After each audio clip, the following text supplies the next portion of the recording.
रूस यूक्रेन युद्ध में अमेरिका यूक्रेन की काफ़ी मदद कर रहा है।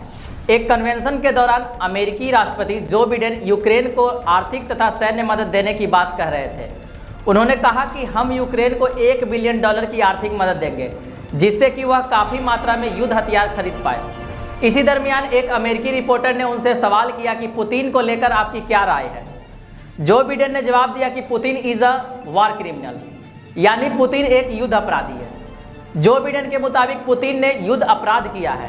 आज की इस वीडियो में हम जानेंगे कि आखिर क्या होता है वार क्राइम। नमस्कार, मैं हूं अंशु कुमार और आप मुझे देख रहे हैं प्राइम लाइव पर। आज रूस यूक्रेन में युद्ध हो रहा है, लेकिन यह कोई पहली दफा होने वाला युद्ध नहीं है। इतिहास में पहले कई मेजर युद्ध लड़े जा चुके हैं, जिसमें प्रथम विश्व युद्ध और द्वितीय विश्व युद्ध के बारे में हम सबने पढ़ा और सुना है।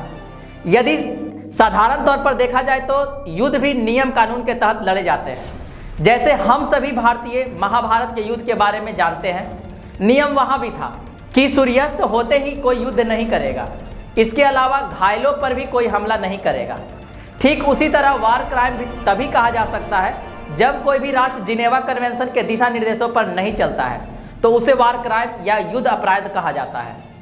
और उस देश के मुखिया को वार क्रिमिनल यानी युद्ध अपराधी कहा जाता है।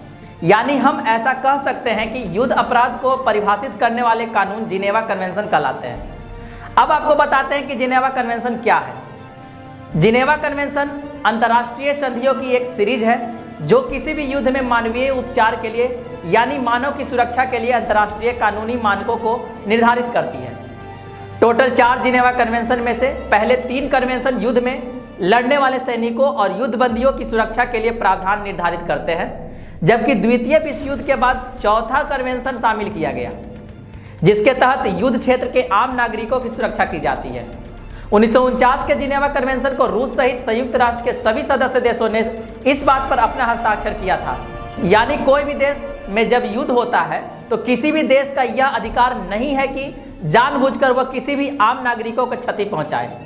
आइए जानते हैं कि चौथे जिनेवा कन्वेंशन के दौरान युद्ध अपराध के अंदर कौन कौन सी बात कही गई थी। इसके अंतर्गत जानबूझकर की गई हत्या, अत्याचार या अमानवीय व्यवहार, जानबूझकर गंभीर शारीरिक चोट या स्वास्थ्य को नुकसान पहुंचाना, संपत्ति का व्यापक विनाश, बंधक बनाना, गैर कानूनी निर्वासन या गैर कानूनी कारावास, जानबूझकर आम लोगों पर सीधे हमले करना या युद्ध में जो लोग शामिल नहीं हैं उन पर जानबूझकर हमले करना, जानबूझकर ऐसे हमले करना जिसके बारे में पता हो कि इन हमलों से आम लोगों की मौत हो सकती है या उन्हें नुकसान पहुंचा सकती है, बिना रक्षा कवच वाले कस्बों, गांवों, आवासों या इमारतों पर किसी तरह से हमला या बमबारी करना, यह सभी युद्ध अपराध के अंतर्गत माने जाते हैं। इसके अलावा इसमें यह भी कहा गया है कि अस्पताल, धार्मिक आस्था या शिक्षा से जुड़ी इमारतों को जानबूझकर निशाना नहीं बनाया जा सकता है।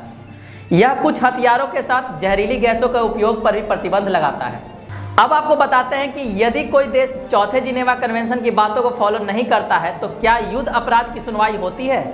तो इसका जवाब है हाँ। जैसे हर केस की सुनवाई संबंधित कोर्ट में की जाती है, ठीक उसी तरह इन मामलों की भी सुनवाई ICC यानी इंटरनेशनल क्रिमिनल कोर्ट में की जाती है। रोम अधिनियम 1988 के तहत ICC की स्थापना 1998 में नीदरलैंड्स की राजधानी हेग में हुई थी। ICC युद्ध अपराधों, नरसंहार, मानवता के खिलाफ अपराध की जांच करता है। हालांकि यदि कोई अभियुक्त युद्ध अपराधी होता है तो उसकी सुनवाई अपने देश के उच्चतम न्यायालय में कर सकता है। ICC केवल उस क्षेत्राधिकार का प्रयोग कर सकता है जहां कोई देश ऐसा करने के लिए तैयार नहीं है या नहीं कर पाने में सक्षम है। और आपको यह भी बता दें कि ICC के पास अपना कोई पुलिस बल नहीं है और अभियुक्तों की गिरफ्तारी के लिए वह संबंधित देश के सहयोग पर निर्भर है। इंटरनेशनल क्रिमिनल कोर्ट के 123 सदस्य देश है। रूस और यूक्रेन दोनों ही इसके सदस्य नहीं हैं, लेकिन यूक्रेन ने अदालत के न्याय क्षेत्र को स्वीकार किया है। यानी ICC यूक्रेन में कुछ निश्चित अपराधों की जांच कर सकती है। अमेरिका, चीन और भारत भी ICC के सदस्यों में शामिल नहीं है। आपको बता दें कि युद्ध अपराध के आरोपों की जांच पहले भी हो चुकी है। दूसरे विश्व युद्ध के दौरान लाखों लोग मारे गए थे। जर्मनी के नाजी सेना द्वारा सबसे ज्यादा यहूदी लोगों को निशाना बनाया गया था। इसके बाद दोनों तरफ से आम नागरिकों और युद्धबंदियों को बहुत अत्याचार का सामना करना पड़ा था। मित्र देश की सेना ने बाद में उन लोगों पर मुकदमा चलाए जिन्हें वे इस हालात के लिए जिम्मेवार मान रहे थे। 1945 और 1946 की न्यूरेमबर्ग की सुनवाई के दौरान 10 नाजी नेताओं को मौत की सजा सुनाई गई थी। इसी तरह की प्रक्रिया 1948 में टोक्यो में अपनाई गई।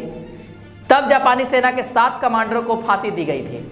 2012 में कांगो के सरदार थॉमस लुबेंगा आईसीसी द्वारा दोषी ठहराए जाने वाले पहले व्यक्ति थे, जब उन्हें 2002 और 2003 में अपने विद्रोही सेना में बच्चों को सैनिक के रूप में भर्ती करने और उनके इस्तेमाल करने का दोषी पाया गया था। उन्हें 14 साल की सजा सुनाई गई थी। इसके बाद बोस्नियाई सर्ब के पूर्व नेता रादोवन कराइजिक को 2016 में युद्ध अपराधों, नरसंहार, संघर्ष और मानवता के खिलाफ अपराधों में भूमिका के लिए दोषी करार दिया गया था। अब आपको बताते हैं कि रूस पर यूक्रेन ने क्या क्या आरोप लगाए हैं। खार्किव पर रूस द्वारा हवाई हमले के बाद आम लोगों को निशाना बनाए जाने को लेकर यूक्रेन के राष्ट्रपति जेलेंस्की ने रूस पर युद्ध अपराध का आरोप लगाया था। यूक्रेन रूस पर यह भी आरोप लगाया है कि उसने खार्किव के अंदर क्लस्टर बम का इस्तेमाल किया है। क्लस्टर बम ऐसे हथियार हैं जिसके इस्तेमाल से छोटे छोटे हथियारों के इस्तेमाल से हमला किया जाता है।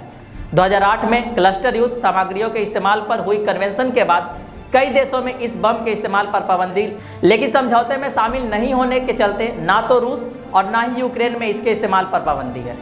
हालांकि पुतिन प्रशासन ने युद्ध अपराध करने या क्लस्टर बम का उपयोग करने से इनकार किया है और इन आरोपों को फेक न्यूज़ कहा है।